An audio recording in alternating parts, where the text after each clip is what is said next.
Akala mo ba ang pagbibigay ng gobyerno ng asawa sa mga lalaki noong unang panahon ay isang biyaya? Mali. Sobrang mali. Iyon ang pinakamakamandag na gantimpala sa buong mundo. Dahil ang asawang iyon ay hindi para iwi at makasama sa buhay, kundi isang kamalasan na nakakapit sa iyo. Isang utang na buhay na kumakatok sa pinto mo. Kung hindi ka naniniwala, ngayon ay dadalhin kita pabalik sa sinaunang panahon, para personal mong tanggapin ang asawa mo. Sa pagpapatuloy ng kwento, naisip mo na ang libo-libong posibleng simula. Pero hindi mo inaasahan na ganito katindi ang unang salita ni Zhao. Tichi. Diretsahan niyang sinabi. Walang pag-aalinlangan. Tiyak na hindi siya isang ordinaryong panday. Pilit kang tumawa. Nagkunwaring hindi naintindihan. Tinapik mo ang tuyong karne sa mesa. Tio Tichi. Huwag kang magbiro. Di ba't kalalabas ko lang sa pagpatay ng isang malaking tigre? Ang amoy ng dugo ay hindi pa rin nawawala hanggang ngayon. Madali mong sinabi iyon. Ngunit nagkakagulo na ang iyong isipan. Ngunit habang tumatagal, lalong nagiging nakakatakot ang tingin ni Zhao Tichi. Humakbang siya pasulong. Mababa at mapang-api ang kanyang boses. Alam mo kung anong dugo ang tinutukoy ko. Ang ngiti sa iyong mukha ay tuluyang nanigas. Dugo ng tao. Bawat salita ni Zhao Tichi ay direktang tumatama sa iyong kahinaan. Sa isang tingin lang, natiyak niyang nakapatay ka na ng tao. At hindi lang isa o dalawa. Ang hangin ay biglang naging kasing lamig ng patalim. Hindi ka na nagkunwari. Itinigil mo ang pagpapanggap at itinayo ang iyong likod. Ang bagsik na dala ng iyong pagpatay ay tuluyang lumabas. Hindi ko maitatago kay Tio. Ang iyong boses ay nakakatakot sa sobrang. Kalmado. Kagabi, pumatay ako ng ilang takas na sundalo. Hindi ka na nagpaligoy-ligoy. At maikli mong ipinaliwanag ang lahat. Hindi umimik si Zhao Tichi. Nakatitig lang siya sa kariton sa labas ng pinto. Tinitingnan ang dalawang malalim na marka ng gulong. Bumuntong hininga siya. At binitiwan ang isang salitang parang kulog. Mukhang nasabi na sayo lahat ng. Matandang iyon na si Zhao Kai. Hindi niya sinuri ang bangkay. Hindi niya tiningnan ang kariton base lang sa lalim ng marka ng gulong. Nahulaan niyang hindi panggatong ang laman ng iyong kariton. At ang mas mahalaga, ang kanyang sinabi ay pag-amin sa kanyang tunay na pagkatao. Umatras ka ng isang hakbang. Inayos ang iyong damit. At formal na yumukod sa kanya. Ang kaliwang kamay ay nasa ibabaw ng kanan. Isang 70 degreeng pagyukod. Hindi ito ang seremonya ng kasalukuyang dinastya. Ito ang pagsaludo ng militar ng 6 na kaharian na itinuro sa iyo ng iyong asawa. Nang makita ang pagsaludong militar na hindi na nakikita sa daan-daang taon, sa wakas ay nagbago ang mukha ni Zhao Tichi. Tinitigan kanya na parang nakakita ng multo. Na para bang isa kang kakilala mula sa nakaraan na umakyat mula sa libingan. Itinaas mo ang iyong ulo. At diretsahang sinabi. Si Zhao Feng ay naparito para sa iisang bagay. Lumapit ka sa kariton. At biglang inalis ang tuyong. Dayami. 8 malalaking espada. 2 mahabang pana. Na kumikinang. Tio Tichi. Hinihiling kong pandain mo muli itong 8 espada. Para maging isang mahabang sibat. At pag-isahin ang 2 panang ito. Para gumawa ng isang mas matibay na pana para sa akin. Biglang nagbago ang tingin ni Zhao Tichi. Ngunit nanatiling mababa at malamig ang kanyang boses. Ang pagtatago ng sandata ay may parusang kamatayan. Ang paggawa ng sandata ay pagpugot sa buong pamilya. Ngumisi ka. Batas? Sa panahon ngayon, ang may mas mabilis na espada ang hari. Ang may mas matigas na kamao ang siyang batas. Humakbang ka pasulong. Bawat salita ay matatag. Natalo ang hukbong bayan. Anumang oras ay maaaring sumalakay ang hukbo ng gobyerno. Malapit ko nang dalhin ang 49 na kapatid mula sa nayon. Sa digmaang tiyak na kamatayan. Lahat sila ay mga kabataan ng Zhaojia Village. Ako, si Zhao Feng, ay hindi maipapangakong mabubuhay silang lahat. Pero mabibigyan ko sila ng magandang sandata. Kung may isang maidaragdag sa mabubuhay, mas mabuti. Kung may isang opisyal na mapapatay, mas mabuti. Hindi ko ito ginagawa para sa sarili ko, kundi para sa 49 na pamilyang ito. Para sa buong Zhaojia Village. Sa huli mong sinabi, Biglang lumalim ang iyong boses. At lalo na para sa ating dating kaharian. Ang mga salitang maghigantidi ay parang mabigat na martilyong tumama sa kanyang puso. Nasagi niya ang bakal na estante sa tabi niya. At gumawa ito ng matinis na tunog. Namula ang kanyang mga mata. At bumigat ang kanyang paghinga. Sa mga matang iyon, ang puot na kinimkim niya ng ilang dekada ay sa wakas ay sumabog. Minsan siyang nangarap na hawak niya ang kanyang martilyo. At gumagawa ng mga banal na sandata para sa general ng Haring Han. Ngunit paggising niya, isa na lang siyang matandang magsasaka at panday. Akala niya ay dadalhin niya ang puot na ito sa kanyang libingan. Ngunit hinukay mo ito. Isang 16 na taong gulang na binatilyo. Lumapit siya at uminom ng isang malaking lagok ng alak. Namula ang kanyang mga mata. CJ, tama ka. Sa mundong ito, ang mas mabilis ang espada ang siyang batas. Pumayag siya. Umiti ka. At kinuha ang banga ng alak at uminom ng malaki. Umupo silang dalawa sa pagitan ng mga bakal. Ang dating pagsubok sa buhay at kamatayan ay naging pagkakaunawaan at kagitingan ng mga lalaki. Humanga si Zhao Tietchui. Nagbago ka na, talagang bata ka. Pinoprotektahan ang tigre, pinapatay ang kaaway. At ngayon ay gumagawa ng sandata. Dahil ba nag-asawa ka? Kaya ka biglang gumaling. Ngumisi ka. At hindi sumagot. Matapos ang ilang tagay, pinunasan ni Zhao Tietchui ang kanyang bibig at tumayo. Ang kanyang malaking katawan ay parang isang bundok. Sa iyong harapan, malamig siyang sumigaw, halika. Dalhin mo ang mga gamit at sumunod ka sa akin sa likod bahay. Tumango ka. At kasama niya, dinala ninyo ang mga espada at pana mula sa kariton.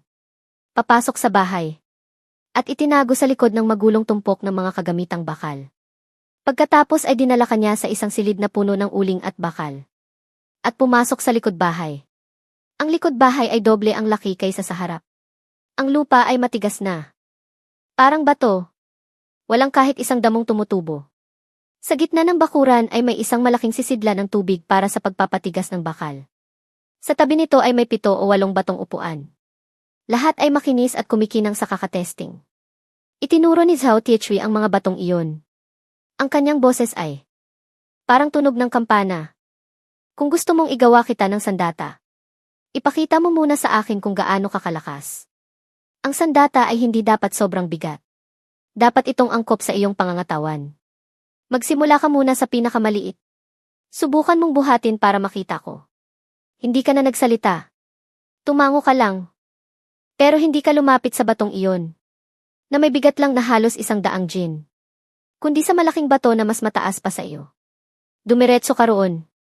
Nang makita ito ni Zhao Tietchui, natawa siya. Uy, bata. Huwag kang masyadong ambisyoso. Kapag nasaktan ang likod mo, huwag kang iiyak sa akin. Umiling siya at bumuntong hininga. Iyon ay may bigat na 3,000 jin. Huwag mo nang subukan. Kahit na ang general ng Han noon, o ang magigiting na general na nagtatag ng dakian, ay hindi nagawang buhatin. Iyan. Nagsasalita pa rin si Zhao Tietchui at tumatawa. Natatakot ka na ba? Kung natatakot ka, maging masunurin ka. At magsimula sa maliliit. Hindi pa siya tapos magsalita. Nang biglang nagliwanag ang iyong mga mata. Sa halip ay nagpakita ka ng determinasyon. Natatakot. Ngayon ay may 72 puntos ka na sa katatagan. Hindi na ito ang dating ikaw. Ngumisi ka. Gusto ko lang subukan.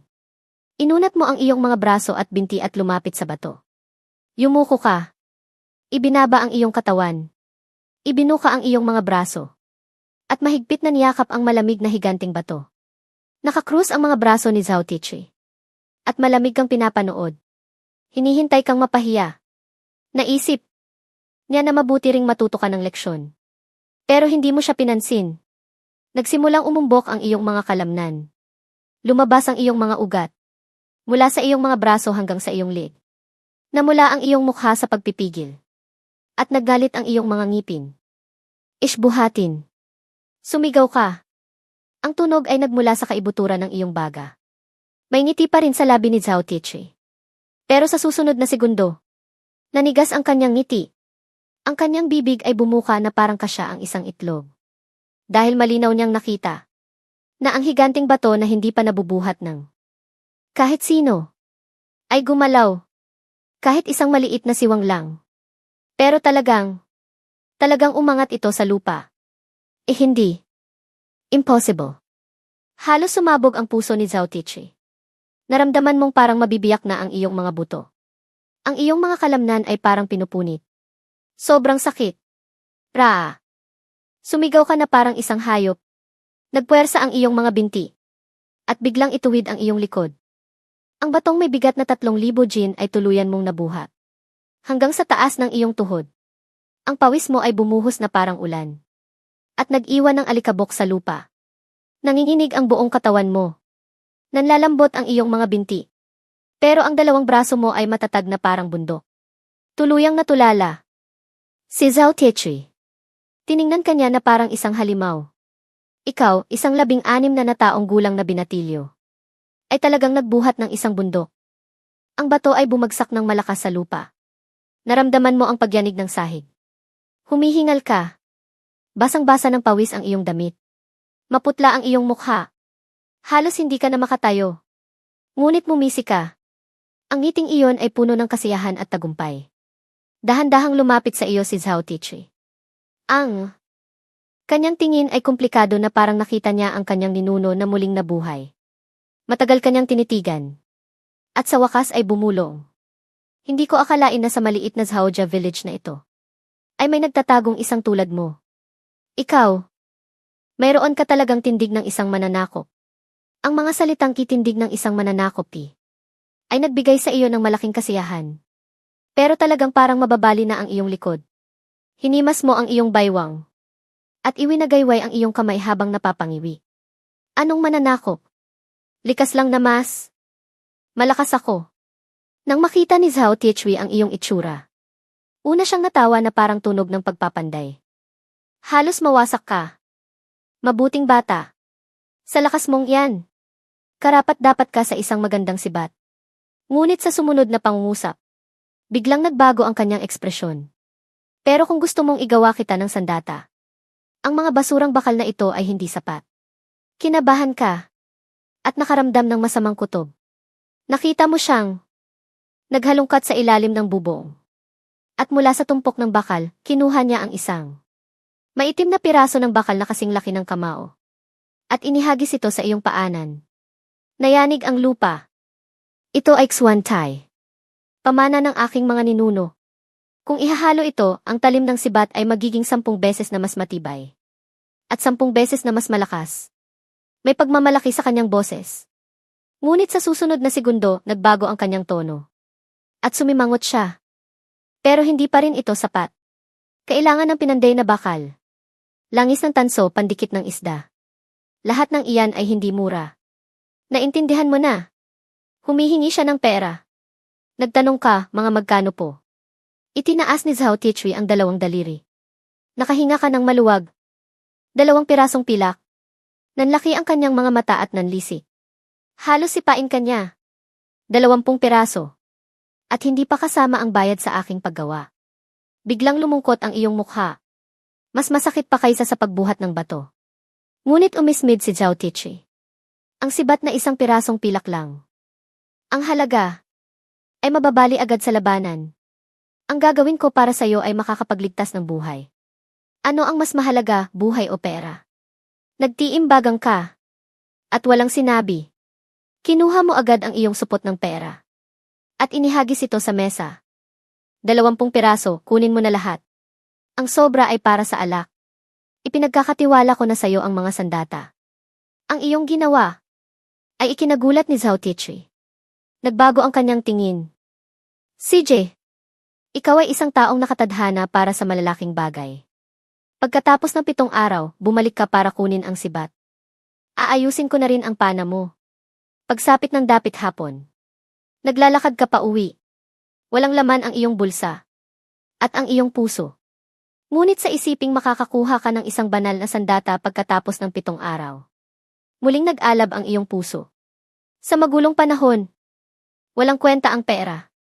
Ang tunay na makakapagligtas ng buhay ay ang espada at sibat sa iyong kamay. Habang naglalakad, inalala mo ang sinabi ni Zhao Tichi. Tungkol sa mga kababayan. Tumatanggap ka ng mga regalo mula sa nayon at nangakong aalagaan ang iyong mga kapatid.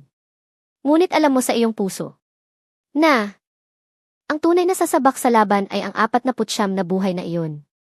Hindi sapat na ikaw lang ang aalalay sa kanila. Kailangan nilang ituring ka bilang kanilang sandigan.